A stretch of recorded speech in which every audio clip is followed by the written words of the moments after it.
Once again, welcome back to KC's Classes. KC's Classesന്റെ മറ്റൊരു വീഡിയോയിലേക്ക് എല്ലാവർക്കും സ്വാഗതം. This is Kiran CS. Sreenarayana open university. Once again, welcome back to KC's Classes. KC's Classesന്റെ മറ്റൊരു വീഡിയോയിലേക്ക് എല്ലാവർക്കും സ്വാഗതം. This is Kiran CS. Sreenarayana open university intake 6 2025 admission സ്റ്റുഡൻസിന് അവരുടെ ഇന്റേണൽ മാർക്സ് 30 മാർക്ക് കിട്ടണമെങ്കിൽ സബ്മിറ്റ് ചെയ്യേണ്ട അസൈൻമെന്റ്സ് തന്നിട്ടുണ്ട് university. So last date submission വരുന്നത് ജനുവരി 18 തീയതിയാണ്.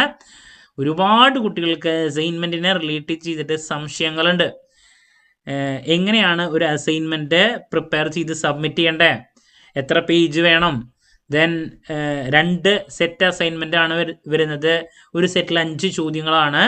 സോ 5 ചോദ്യങ്ങളിൽ ഏത് ചോദ്യം സെലക്ട് ചെയ്ത് സബ്മിറ്റ് ചെയ്യുന്നതാണ് ഏറ്റവും നല്ലത്, ഹൈ സ്കോർ കിട്ടാൻ വേണ്ടിയിട്ട്, ദെൻ ഫുൾ മാർക്സ് ലഭിക്കുകയോ? അപ്പോൾ ഇങ്ങനെയുള്ള സംശയങ്ങളൊക്കെ നമ്മൾ ഇന്നത്തെ വീഡിയോയിൽ ഡിസ്കസ് ചെയ്യുന്നതായിരിക്കും. അതിനുള്ള മറുപടി ഒക്കെ ഞാൻ നൽകുന്നതായിരിക്കും.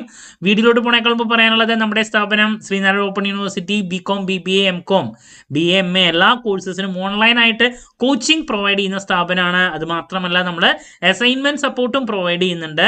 നമ്മുടെ ആപ്പിലൂടെയാണ് ക്ലാസ്സസ് വരാം, അതുപോലെ തന്നെ അസൈൻമെന്റ് സപ്പോർട്ടും. സോ നമ്മുടെ ക്ലാസ്സിൽ ജോയിൻ ചെയ്ത് പഠിച്ച് നല്ല മാർക്ക് മേടിക്കാൻ താല്പര്യമുള്ള സ്റ്റുഡൻസിനെ ഡിസ്ക്രിപ്ഷൻ ബോക്സിലുള്ള എൻ്റെ വാട്സപ്പ് നമ്പറിൽ കോൺടാക്ട് ചെയ്യാം, ക്ലാസ്സസ് ആക്സസ് ചെയ്യാം. ഓക്കെ, സോ നമുക്ക് എന്തെങ്കിലും വീഡിയോയിലോട്ട് കിടക്കാം. അപ്പോൾ നമ്മൾ BCom സ്റ്റുഡൻസിൻ്റെ ഫസ്റ്റ് സെമസ്റ്ററിലെ 4 സബ്ജക്ട്സിൻ്റെയും അസൈൻമെൻറ്റ്സ് ആണ് ഇന്നത്തെ വീഡിയോയിൽ ഡിസ്കസ് ചെയ്യാൻ പോകുന്നത്.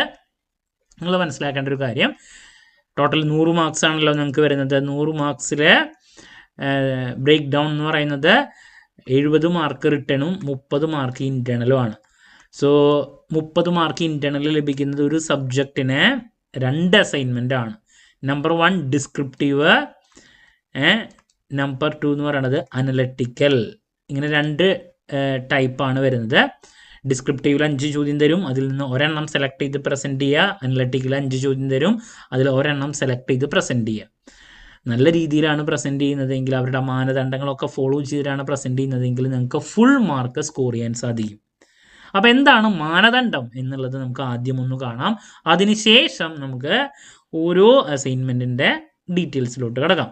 ഓക്കെ, ഇതാണ് യൂണിവേഴ്സിറ്റി നൽകിയിട്ടുള്ള നിർദ്ദേശം. അപ്പോൾ നിങ്ങൾക്ക് 2 സെറ്റ് അസൈൻമെൻറ്റ് എന്ന് പറഞ്ഞു. അതിൽ ഫസ്റ്റ് സെറ്റ് ഡിസ്ക്രിപ്റ്റീവ് ആണ്.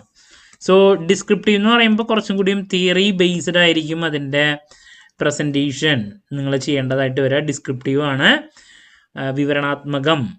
സോ ഒരു അസൈൻമെൻറ്റ് നമ്മൾ പ്രസൻറ്റ് ചെയ്യുമ്പോൾ അതിൽ ഈ 5 കാര്യങ്ങൾ ഉണ്ടോ എന്നുള്ളത് ഉറപ്പാക്കണം. ഇതിൻ്റെ ബേസിലാണ് നിങ്ങളുടെ 15 മാർക്ക് അവരിടാം. അപ്പോൾ ഒരു അസൈൻമെൻറ്റിന് ആദ്യം വേണ്ടത് ആമുഖം എന്ന് പറഞ്ഞാൽ ഇൻട്രൊഡക്ഷൻ. നല്ല രീതിയിലൊരു ഇൻട്രൊഡക്ഷൻ നിങ്ങൾ കൊടുത്തിരിക്കണം. അതിൻ്റെ ബേസിലാണ് അവർ 2 മാർക്ക് തരാം. അപ്പോൾ ഇൻട്രൊഡ്യൂസ് ചെയ്യലാണ് അവിടെ വേണ്ടത്. പലപ്പോഴും കുട്ടികൾ ചെയ്യുന്നൊരു അബദ്ധം എന്ന് പറയുന്നത്, ഒരു ടോപ്പിക്ക് കിട്ടിക്കഴിഞ്ഞാൽ ആ ടോപ്പിക്കിൻ്റെ മീനിങ്ങും ഡെഫിനേഷനും ആയിരിക്കും ഇൻട്രൊഡക്ഷനിൽ എഴുതുക. അതല്ല ഉദ്ദേശിക്കുന്നത്. നിങ്ങൾ എഴുതാൻ പോകുന്ന അസൈൻമെൻറ്റിനെ ഇൻട്രൊഡ്യൂസ് ചെയ്യാണ്. അതാണ് ഇൻട്രൊഡക്ഷനിൽ ചെയ്യേണ്ടത്. നിങ്ങൾ എന്തൊക്കെയാണ് ചെയ്യാൻ പോകുന്നത് എന്നുള്ളതിൻ്റെ വ്യക്തത ഇൻട്രൊഡക്ഷനിൽ ഉണ്ടായിരിക്കണം. അപ്പോൾ അതാണ് നമ്പർ 1 ഇൻട്രൊഡക്ഷൻ. ദെൻ അതിന് ശേഷമാണ് വിശദീകരണം. നമ്മുടെ മെയിൻ ബോഡി എന്ന് പറയുന്നത് രണ്ടാമത്. അതിൻ്റെ ബേസിലാണ് നമ്മൾ എന്തൊക്കെയാണ് എക്സ്പ്ലെയിൻ ചെയ്യാൻ പോകുന്നതാണ് സെക്കൻഡ് പാർട്ട്. അതിനാണ് 6 മാർക്ക് വരുന്നത്. ദെൻ അത് വ്യക്തതയോടുകൂടി നല്ല സ്ട്രക്ചറൈസ് ചെയ്ത് നിങ്ങൾ പ്രസൻറ്റ് ചെയ്യുകയാണെങ്കിൽ അതിനാണ് 3 മാർക്ക് വരുന്നത്. അപ്പോൾ ഏറ്റവും കൂടുതൽ മാർക്സ് വരുന്ന ഏരിയ എന്ന് പറയുന്നത് നമ്മുടെ മെയിൻ ബോഡി, അതിൻ്റെ വ്യക്തത, അതിൻ്റെ എക്സ്പ്ലനേഷൻ, അതിൻ്റെ ബേസിൽ 6+3 9 മാർക്ക് അങ്ങനെ വരുന്നു. പിന്നെ വരുന്നത് നെക്സ്റ്റ് കൺക്ലൂഷനാണ്. അപ്പോൾ എന്താണ്, നല്ല രീതിയിൽ നമ്മുടെ ഈ ഒരു ടോപ്പിക്കിനെ കൺക്ലൂഡ് ചെയ്യണം. നിങ്ങൾ എന്താണ് ഉദ്ദേശിച്ചിട്ടുള്ളത്, നിങ്ങൾ പല റെഫറൻസുകളൊക്കെ നടത്തി നമുക്ക് കിട്ടിയിട്ടുള്ള ആ ഒരു ടോപ്പിക്കിനെ പറ്റിയിട്ട് നിങ്ങളെ റെഫർ ചെയ്തിട്ടാണല്ലോ നമ്മൾ അസൈൻമെൻറ്റ് സബ്മിറ്റ് ചെയ്യേണ്ടത്. അപ്പോൾ പല റെഫറൻസിൽ നിന്ന് കിട്ടിയിട്ടുള്ള ഡീറ്റെയിൽസ് നമ്മൾ എക്സ്പ്ലെയിൻ ചെയ്തിട്ടുണ്ട്. ആ എക്സ്പ്ലനേഷന് ഒരു കൺക്ലൂഷൻ കൊടുക്കലാണ് 4മതായിട്ട് നിങ്ങൾ ചെയ്യേണ്ടത്. അതിലുള്ള വ്യക്തത, അത് വ്യക്തമായിട്ട് കൊടുക്കണം എന്നുള്ളതാണ്. അതിൻ്റെ ബേസിൽ 2 മാർക്ക്. ഫൈനലി നമ്മൾ റെഫറൻസ് ഒരു അസൈൻമെൻറ്റ് സബ്മിറ്റ് ചെയ്യുമ്പോൾ മിനിമം അല്ലേ ഒരു 7 മുതൽ 10 വരെ റെഫറൻസുകൾ നമ്മളവിടെ വെക്കേണ്ടതായിട്ട് വരും. നമ്മൾ സ്റ്റഡി മെറ്റീരിയൽ നോക്കി വെറുതെ എഴുതി വെച്ചാൽ നമുക്ക് മാർക്ക് ലഭിക്കില്ല. അതിന് വേണ്ടിയിട്ട് നിങ്ങൾക്ക് ഓൺലൈനായിട്ട് ഇപ്പോൾ ഗൂഗിൾ സ്കോളർ ഉണ്ട്. ഗൂഗിൾ സ്കോളർ എന്ന് അടിച്ചു കൊടുത്തിട്ടുണ്ടെങ്കിൽ ഒരുപാട് ആർട്ടിക്കിൾസ് ആ ടോപ്പിക്കിനെ റിലേറ്റ് ചെയ്തിട്ടുള്ളത് കിട്ടും, ബുക്കുകളുടെ ഡീറ്റെയിൽസ് കിട്ടും. അപ്പോൾ കയ്യിൽ ബുക്കില്ലെങ്കിൽ അങ്ങനെ ഓൺലൈനായിട്ട് തന്നെ നമുക്ക് തപ്പി അതൊക്കെ വായിച്ച് അതിൻ്റെ ബേസിൽ വേണം നമ്മൾ ഒരു അസൈൻമെൻറ്റ് പ്രിപ്പയർ ചെയ്യാൻ. മനസ്സിലാവുണ്ടോ? അപ്പോൾ ഇങ്ങനെ പ്രോപ്പറായിട്ട് കൊടുത്താൽ മാത്രമേ നമുക്ക് 15ൽ 15 കിട്ടാൻ പറ്റുള്ളൂ. 15ൽ 15 കിട്ടണമെന്നില്ല, നിങ്ങൾ നന്നായിട്ട് ചെയ്താൽ കിട്ടും, അതല്ലെങ്കിൽ അതനുസരിച്ച് മാർക്ക് കുറയുന്നുള്ളതാണ്. പല ടോപ്പിക്കുകളും വളരെ ഡിഫിക്കൽട്ടാണ്, പലരും പ്രോപ്പറായിട്ട് ചെയ്യാതെ കണ്ടുവരുമ്പോഴാണ് മാർക്ക് കുറയുക. ഓക്കെ, ഇനി അനലറ്റിക്കലിലോട്ട് പോകുമ്പോൾ കുറച്ചുകൂടിയും ടഫസ്റ്റ് ആണ്. എല്ലാതും പ്രാക്ടിക്കൽ എക്സാമ്പിൾസ് വെച്ചിട്ട് പ്രസൻറ്റ് ചെയ്യേണ്ട ചോദ്യങ്ങളായിരിക്കും. സംഭവമൊക്കെ ഇങ്ങനെ തന്നെ, ഇൻട്രൊഡക്ഷൻ 2 മാർക്ക്, വിശദീകരണം 6 മാർക്ക്, ഘടനയ്ക്കൊക്കെ 3, 2, 2 ഇങ്ങനെ തന്നെയാണ് വരാം. ബട്ട് ഇവിടെ അനലറ്റിക്കൽ ചോദ്യങ്ങൾ കുറച്ചും കൂടി ഡിഫിക്കൽട്ടാണ്. അപ്പോൾ അതുകൊണ്ട് തന്നെ നല്ല രീതിയിൽ റെഫർ ചെയ്ത് സബ്മിറ്റ് ചെയ്താൽ മാത്രമേ ആൻസർ കിട്ടുള്ളൂ. നമ്മൾ പഠിക്കുന്ന ഒരു ടോപ്പിക്ക് പ്രാക്ടിക്കലായിട്ടുള്ള ഒരു സിനാരിയോയിൽ എങ്ങനെയായിരിക്കും എന്നുള്ള ചോദ്യങ്ങളായിരിക്കും അവിടെ വരാം. അതിപ്പോൾ നമുക്കിപ്പോൾ ചോദ്യം നോക്കിയാൽ നിങ്ങൾക്ക് മനസ്സിലാക്കാൻ സാധിക്കും. അപ്പോൾ ഇങ്ങനെ 2 സെറ്റ് വരും, ഡിസ്ക്രിപ്റ്റീവും അനലറ്റിക്കലും. അനലറ്റിക്കൽ ഏറ്റവും ബുദ്ധിമുട്ടാണ്, രണ്ടും സബ്മിറ്റ് ചെയ്താലേ മാർക്ക് ലഭിക്കുള്ളൂ. അപ്പോൾ ഈ 2 സെറ്റും നമുക്ക് യൂണിവേഴ്സിറ്റി നൽകിയിട്ടുണ്ട് BCom വരുന്നത്. അപ്പോൾ അത് ഓരോന്നും നമുക്ക് നോക്കാം. ദെൻ പ്രോബ്ലം പേപ്പേഴ്സിൽ ചിലപ്പോൾ പ്രോബ്ലംസ് ചോദ്യങ്ങൾ തരും. അപ്പോൾ അതിന് ഈ പറയുന്ന ഇൻട്രൊഡക്ഷൻ, ബോഡി, കൺക്ലൂഷൻ, റെഫറൻസ് ഉണ്ടാവില്ല, അതിനുള്ള ആൻസർ കൊടുത്താൽ മതി. തിയററ്റിക്കലായിട്ടുള്ള എക്സ്പ്ലനേഷൻസ് വരുമ്പോഴാണ് നമുക്ക് ഈ റെഫറൻസും മറ്റു കാര്യങ്ങളൊക്കെ ആ ഒരു സ്ട്രക്ചറൈസ് ചെയ്തിട്ട് കൊടുക്കേണ്ടതായിട്ട് വരാം എസ്സേയുടെ. അതല്ലെങ്കിൽ ചോദ്യത്തിനുള്ള ആൻസർ അതാണ് വേണ്ട കേട്ടോ. ഓക്കെ, പിന്നെ മാക്സിമം ഒരു 10 പേജാണ് പറയുന്നത്. 10ൽ കൂടാണ്ടിരിക്കാൻ നോക്കാൻ പറയുന്നുണ്ട്. കാരണം 10 MB താഴെയാണ് നമ്മളത് അപ്ലോഡ് ചെയ്യേണ്ടത്. ഓൺലൈനായിട്ടാണ് അപ്ലോഡ് ചെയ്യേണ്ടത്. ഓൺലൈനായിട്ട് ചെയ്താൽ മാത്രമേ കറക്റ്റായിട്ട് റിസൾട്ട് വരുന്നുള്ളൂ ഇൻ ടൈമിൽ. ടെക്നിക്കലായിട്ടുള്ള വലിയ ഇഷ്യൂകൾ വരുമ്പോഴാണ് ലേണിംഗ് സെൻറ്ററിലൊക്കെ കുട്ടികൾ സബ്മിറ്റ് ചെയ്യാറ്. ഓക്കെ, അപ്പോൾ അതിൽ ആദ്യത്തെ സബ്ജക്റ്റാണ് ഫിനാൻഷ്യൽ അക്കൗണ്ടിങ്. ഫിനാൻഷ്യൽ അക്കൗണ്ടിങ്ങിൽ 5 ചോദ്യങ്ങൾ വരുന്നുണ്ട്. അതിലാദ്യം difference between fixed capital method and fluctuating capital method പാർട്ണർഷിപ്പിൽ അതിൻ്റെ your answer with suitable examples വെച്ചിട്ട് കൊടുക്കാൻ പറഞ്ഞിട്ടുണ്ട്, ഡീറ്റെയിൽസ് ഒക്കെ ഇൻക്ലൂഡ് ചെയ്തിട്ട് പാർട്ണർഷിപ്പിൽ നിന്നുള്ള ഒരു ചോദ്യം. പിന്നെ describe the process of discounting a bill of exchange and accounting treatment, ഡ്രോയി അതിനെ പറ്റിയുള്ള കാര്യങ്ങളൊക്കെ രണ്ടാമത്തെ ചോദ്യം. പിന്നെ accounting standards it plays a crucial role in ensuring transparency, consistency and comparability in financial reporting. പിന്നെ ഒരു പ്രോബ്ലമാണ് പറഞ്ഞിട്ടുള്ളത്, കണ്ടോ? അതിൻ്റെയൊക്കെ ആൻസർ മാത്രം കൊടുത്താൽ മതി. 5ാമതും ഒരു പ്രോബ്ലമാണ്. അപ്പോൾ പ്രോബ്ലംസ് ആണ് നിങ്ങൾ സെലക്ട് ചെയ്യുന്നതെങ്കിൽ അതിൻ്റെ ആൻസർ മാത്രം മതി. അവിടെ ഇൻട്രൊഡക്ഷൻ, ബോഡി, കൺക്ലൂഷൻ ഇല്ല. തിയറിയാണ് എടുക്കുന്നതെങ്കിൽ അത് പ്രോപ്പറായിട്ട് കൊടുത്തിരിക്കണം എന്നുള്ളതാണ്. അപ്പോൾ ഈ 5 സ്കോർ ചെയ്യാൻ ഏറ്റവും ബെസ്റ്റ് എന്ന് പറഞ്ഞാൽ തിയറി പ്രസൻറ്റ് ചെയ്യുമ്പോൾ സ്കോർ ചെയ്യാനുള്ള സാധ്യത അവിടെ കൂടുതലായിരിക്കും. അതുകൊണ്ട് തന്നെ തിയറി എഴുതുന്നതാണ് ഞാൻ എപ്പോഴും സജസ്റ്റ് ചെയ്യാറ് കുട്ടികൾക്ക്. കാരണം ആ ഒരു സ്ട്രക്ചറും ഒരു 8-10 പേജൊക്കെ അവിടെ ഉണ്ടായിരിക്കും. അപ്പോൾ അതുകൊണ്ട് മാർക്ക് ഇടാൻ അവർക്ക് സാധ്യത കൂടുതലാണ്. പ്രോബ്ലം വേണമെങ്കിൽ എടുക്കാം, നോ പ്രോബ്ലം. എന്നാലും ഞാൻ ഈ 5 ഏറ്റവും കൂടുതൽ സജസ്റ്റ് ചെയ്യുന്ന 2 ചോദ്യങ്ങൾ എന്ന് പറയുന്നത് ക്വസ്റ്റ്യൻ നമ്പർ 3 സ്കോർ ചെയ്യാൻ പറ്റുന്ന ഒരു ചോദ്യമാണ്. അതുപോലെ തന്നെ 1, 3 ആണ് ഞാൻ ഏറ്റവും കൂടുതൽ സ്കോർ ചെയ്യാൻ സജസ്റ്റ് ചെയ്യുക. അക്കൗണ്ടിങ് സ്റ്റാൻഡേർഡ്സ് ഒക്കെ എപ്പോഴും മാർക്ക് സ്കോർ ചെയ്യാൻ പറ്റുന്ന ഒരു ചോദ്യമാണ്. ഓക്കെ, നല്ല രീതിയിൽ മനസ്സിലാക്കിയിട്ട് പ്രസൻറ്റ് ചെയ്യാൻ ശ്രമിക്കുക. അതാണ് ആദ്യത്തെ പറയാനുള്ളത്. ഇനി വരുന്നത് നമുക്ക് അനലറ്റിക്കലാണ്. അനലറ്റിക്കലിലും 5 ചോദ്യം. അതിലാദ്യം ഫൈനൽ അക്കൗണ്ട് പ്രിപ്പറേഷൻ ഒരു ചോദ്യമാണ്. ട്രേഡിംഗ് PNL ഒരു ക്വസ്റ്റ്യൻ തന്നിട്ട് അത് പ്രസൻറ്റ് ചെയ്യുക. രണ്ടാമത് ലെഡ്ജർ ട്രയൽ ബാലൻസ് പ്രിപ്പയർ ചെയ്യേണ്ട ഒരു പ്രോബ്ലം. പിന്നെ അക്കൗണ്ടിങ് പ്രിൻസിപ്പിൾസിൻ്റെ ഒരു തിയറി, അഗെയിൻ പ്രോബ്ലം ഡിപ്രീസിയേഷൻ്റെ, and last again problem bill of exchange. ഞാൻ ഇതിൽ സജസ്റ്റ് ചെയ്യുക അക്കൗണ്ടിങ് പ്രിൻസിപ്പിൾസ് ആണ്. പിന്നെ ട്രേഡിംഗ് PNL അക്കൗണ്ട് വേണമെങ്കിൽ ചെയ്യാം. പ്രിൻസിപ്പിൾസ് എഴുതി സ്കോർ ചെയ്യാനാണ് ഏറ്റവും ബെസ്റ്റ്. അതുകൊണ്ടാണ് അത് പറയുന്നത് കേട്ടോ. സോ അതാണ് എനിക്ക് അനലറ്റിക്കലിൽ തരാനുള്ള സജഷൻ. ഇനി നെക്സ്റ്റ് നമുക്ക് തിയറി സബ്ജക്റ്റിലോട്ടാണ് നടക്കേണ്ടത്. Principles of management.